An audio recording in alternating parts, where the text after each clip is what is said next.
Halo teman-teman, pada video kali ini saya akan menjelaskan mengenai contoh permasalahan dari penarikan kesimpulan dan metode pembuktian.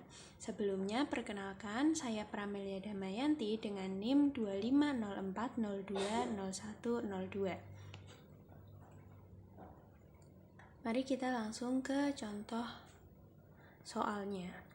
Di sini ada contoh permasalahan dari penarikan kesimpulan.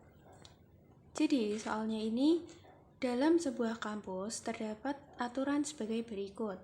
Jika mahasiswa mengikuti kuliah dengan baik, maka mahasiswa akan lulus ujian. Jika mahasiswa lulus ujian, maka mahasiswa akan mendapatkan sertifikat. Mahasiswa A mengikuti kuliah dengan baik, mahasiswa B tidak mendapatkan sertifikat. Gunakan aturan penarikan kesimpulan dalam logika proposisional untuk menarik kesimpulan apakah mahasiswa A akan mendapatkan sertifikat dan apakah mahasiswa B mengikuti kuliah dengan baik atau tidak. Berarti kita ini akan mencari kesimpulan dari dua mahasiswa, yaitu mahasiswa A dan mahasiswa B. Untuk penyelesaiannya, langkah pertamanya itu kita memisalkan kalimatnya dengan huruf agar mempermudah. Yang pertama, kalimat mahasiswa mengikuti kuliah dengan baik kita misalkan sebagai P.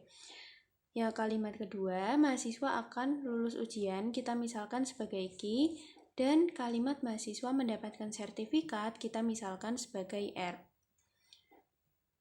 Maka, jika dilihat dari premis 1, kalimatnya adalah jika mahasiswa mengikuti kuliah dengan baik, maka mahasiswa akan lulus ujian.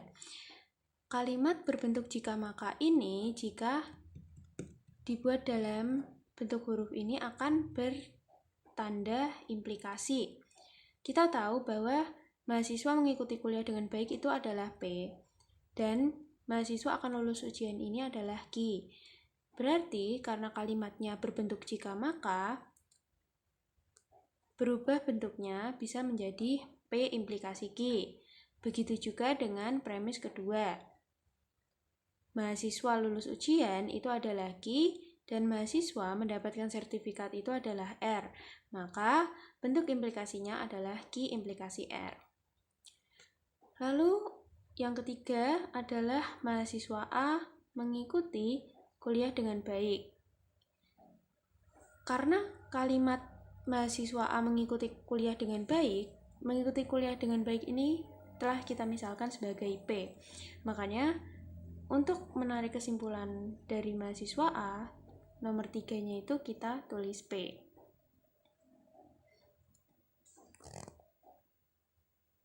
Lalu dari nomor 1 dan 3 kita bisa menggunakan aturan penyimpulan modus ponens.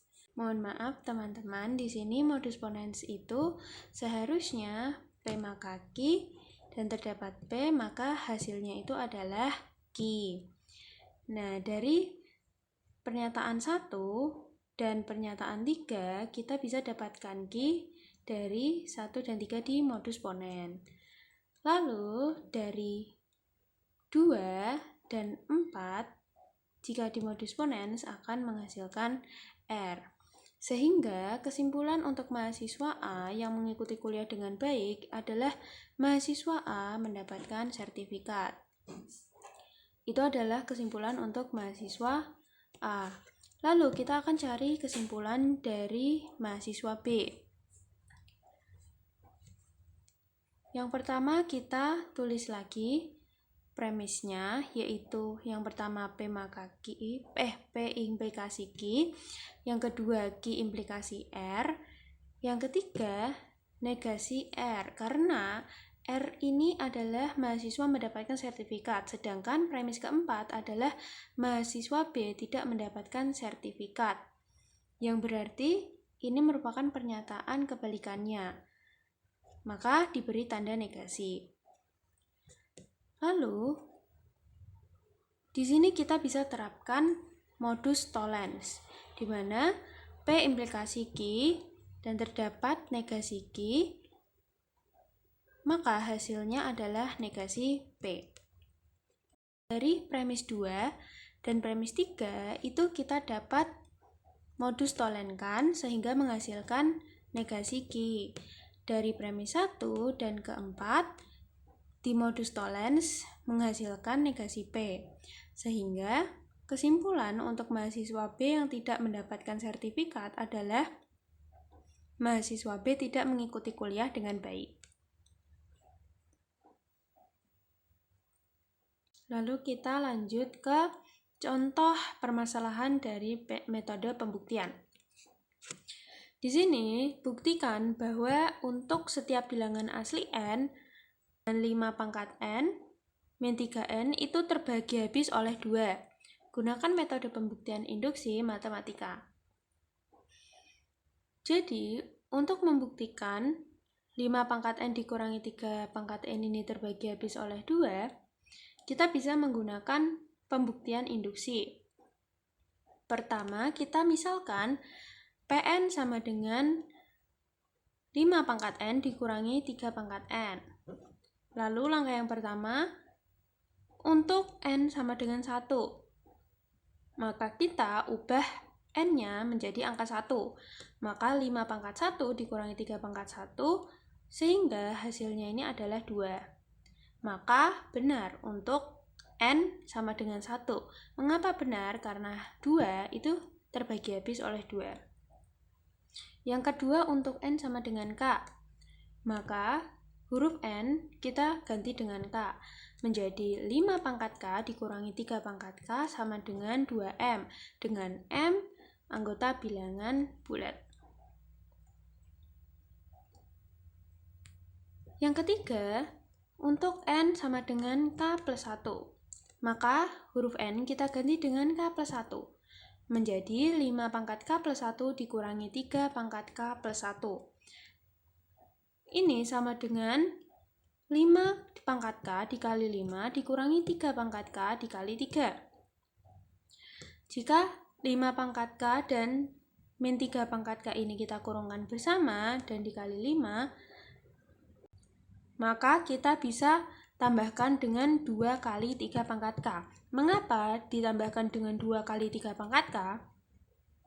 Karena jika 5 pangkat k dikurangi 3 pangkat k ini dikalikan dengan 5 lalu ditambah dengan 2 dikali 3 pangkat k, hasilnya akan 5 pangkat k dikali 5 dikurangi 3 pangkat k dikali 3. Nah, setelah itu tadi di langkah kedua kita sudah tahu bahwa 5 pangkat k dikurangi 3 pangkat k ini sama dengan 2m. Maka kita ganti 5 pangkat k min pangkat 3 pangkat k dengan 2m.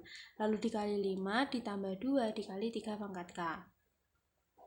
Maka kita bisa mendapatkan 2 dikali 5m ditambah 3 pangkat k.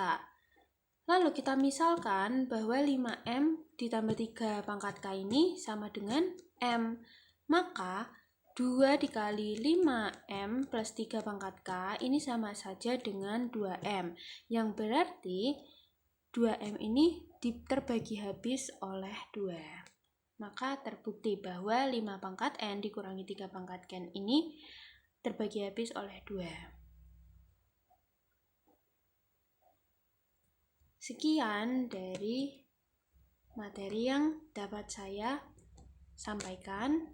Mohon maaf jika ada kesalahan kata, dan sekian, terima kasih.